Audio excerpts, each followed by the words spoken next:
Hello, आज हम लोग पढ़ेंगे विभाज्यता के नियम। सबसे पहले पढ़ेंगे 2 का नियम।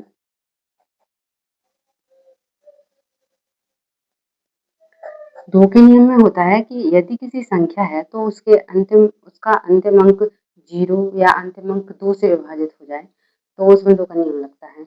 यदि किसी संख्या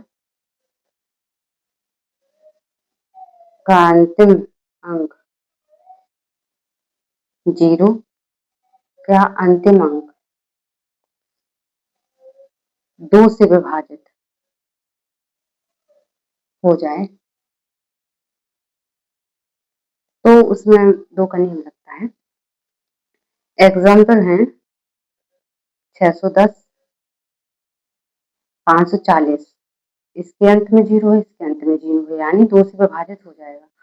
और 4378, इसके अंत में 8 है।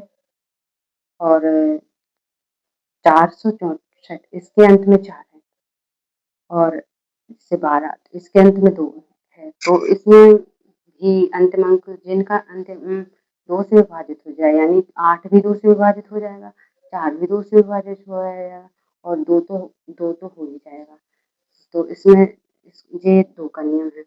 अब इसके बाद हम पढ़ेंगे 4 का नियम, क्योंकि ये नियम सिमिलर हैं। तो इसमें भी ऐसा ही है कि यदि किसी संख्या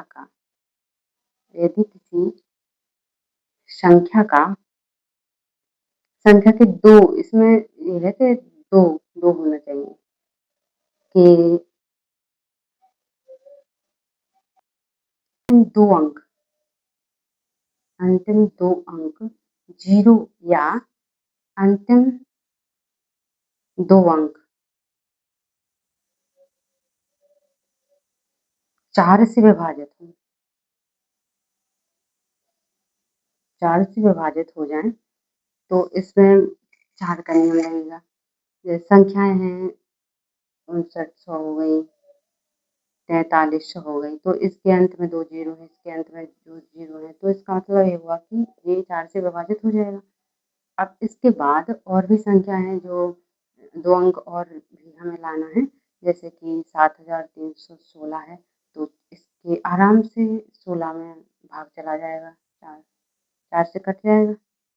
और एक संख्या ये है तो इसके अंतिम अंक देखिए 4 कट जाएगा 4 से, तो मतलब इसमें 4 का नियम लगेगा। अब अगला है 8 का नियम। 8 का नियम भी इसी प्रकार है, बस थोड़ा सा चेंज है कि यदि किसी संख्या की अंतिम 3 अंक 0 हो या अंतिम 3 अंक 8 से विभाजित हो जाएं, तो उसमें 8 का नियम तो उसमें भी 8 का नियम लगेगा। तो एग्जाम्पल हैं जैसे कि 12,000 ले लीजिए, इसमें 3 जीरो हैं तो ये भी 8 से विभाजित हो जाएगा। एक 4,000 ले लेते हैं तो इसमें भी 3 अंक है तो ये भी 3। इस संख्या में अंतिम अंक 3 अंतिम अंक 8 से विभाजित हो जाएंगे, इसलिए इसमें 8 का नियम लग जाएगा। अब आगे पढ़ेंगे हम और आगे देखेंगे। अब है 10 का। अब आगे हम देखेंगे 10 का नियम। 10 के नियम में होता है कि यदि किसी संख्या के अंतिम अंक यदि किसी संख्या का अंतिम अंक 0 है तो उसमें 10 का नियम लगता है। तो जैसे एग्जाम्पल देख लेते हैं हम। एग्जाम्पल देखेंगे तो उसमें हुआ कि कुछ भी हो जाएगा, जैसे 80 ले लेते हैं, 40, 4,000, अंतिम अंक 0 होना चाहिए, तो इसमें 10 का नियम लग जाएगा।